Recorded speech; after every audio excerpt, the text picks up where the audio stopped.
Yeah. The troops you have coming back. Okay, you lucky guys, you've got a pause. Back to the table, you have a brief, and it is a brief pause. A chance to marshal your thoughts and don't spend all your time mourning the very many dead. Right. Let's just do this, what we're going to do now, not So, I told you we shouldn't have done that and now we're all dead kind of talk. Oh, more recriminations. Yeah. More recriminations. Again. This is really helpful. Let's talk about it, eh? Right, we've got Right, the look, battle we've in got the these middle. units moving back down. We've got two chariots here. We've got our guys here engaging the enemy. We need to get these guys round to start picking them I off. have nothing left. behind. Dude, I've seen them moving towards here. No, I've we've seen got- these moving. Believe him. Believe him. They're not, you know what it might be? You know what it is? They're not under his command, but they've wandered off onto his part of the battlefield. Yes. Yeah. And he's beating him up over it. The other operator's forgotten where they are. That's right. So they are alive, They're yours. unless there's like a spiritual They're us. kind of They're us. philosophical army. Dave, we need to start 10 using our archers. seconds. There's too many archers sitting around. David, there's too many archers. What have you actually got left? Yes, push Have you the got- archers forwards behind the spearmen that are already engaged, all right? Go! On you go. All right, these dudes, man, these dudes, this is what I'm talking about. Stephen was just Round the back. The battle is hanging in the balance. The team's army has been badly cut up, but so have the Trojans. Now the team are bringing some of their best troops into play. They've got a lot of slingers, they've got a lot of archers, but will this be enough? Could you get all your spearmen in a sort of square so we're not like getting David, attacked one-on-one? Ah, at last they're doing something. There they Coming in with their go. There swords. they go. Doing what Greek heroes should be doing. Greek heavy infantry going in. They don't is their actually job. know that their boys are going in. No.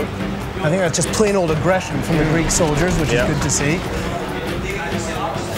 Go on, get stuck in.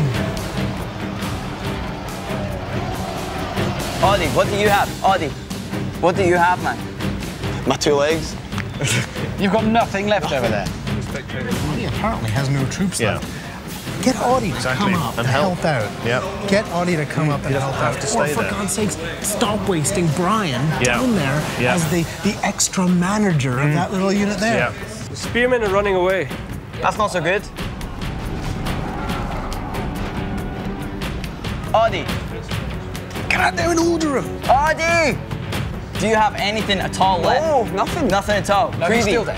Dave, we've got everything. We're doing fine. Really, everything that you have that is not now engaged in this, I want to move behind those green swordmen. Right now, it is so close. It could go either way. Look at that, it's all going to cheese out there. It looks like a barroom brawl. But the team is starting to push that barroom fight into their favor. Yeah, but even so, I can't see there being many men left standing on either side at the end of this. But now that they've gripped the situation, they're doing a bit better now. Taking out this Trojan archer right. unit. Those It's been Trojan overwhelmed by forces 2 are units of going. theirs. That battlefield is absolutely covered in carnage. Guys, I think it's pretty horrible and we're not really winning. It's actually not looking so bad, guys. No. Right, For those that are left, Yeah. There are very, very few Trojans left alive. There's very few of anybody left alive, but the Trojans seem just that little bit weaker, slightly less organised at this point. Yeah, it's hard to believe, but I think the team might actually win. Victory imminent. guys, this is looking good. We're going to win, guys.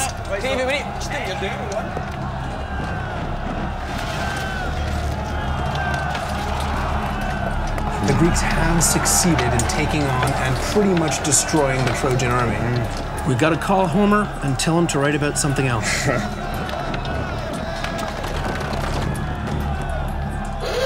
Guys, you did it. Back to the table.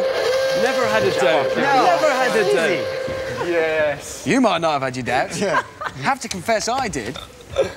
But basically, you made your plan. Yeah. And you did Totally it. ignored Vaguely it. No, it happened. It pretty much happened. You carried it out.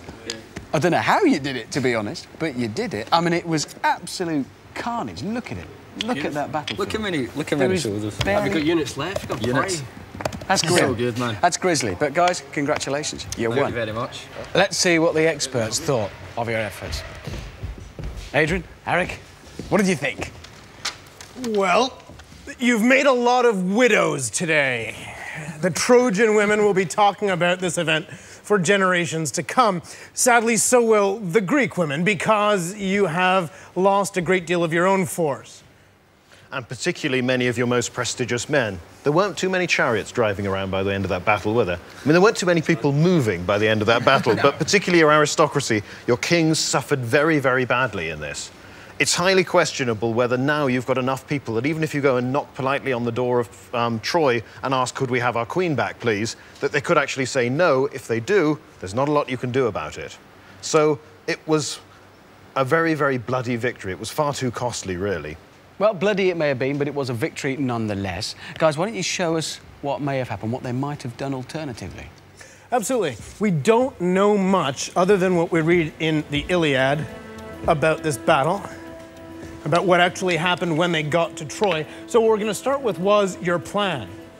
And your plan, your concept of operations was very, very sound indeed. The idea of using the river, which follows this edge of the map, to protect your left flank, and this force of chariots to protect your right flank, very, very nice. I was obviously expecting you to come right up this slope. My archers are there waiting. They could fire over the heads of my spearmen, who will have all the advantage of ground. You would have taken a lot of casualties if you'd come straight up. But if you'd come this way, you would have been sheltered from my fire for a large part of that time. Now, either I've got to reposition, try and turn and face towards you, which means I'm losing much of the advantage of that slope. The other big advantage of this is that when my ambush forces come out, just by default, you haven't necessarily found these people, but you are quite a long way away. And you've got your most mobile forces to deal with any flanking threat. My chariots are going to come in as well. They're going to sweep in. They might even try and get around you and go around behind. But it doesn't matter because this part of your army is strong enough to overwhelm this section before they can create too much trouble. So just as in this case, you were able to defeat the flanking force first and then turn on the main force once you finally figured out where all your soldiers were. In this case, had you stuck to your original idea, then you would have been able to defeat their main force first and then deal with their flanking force later on.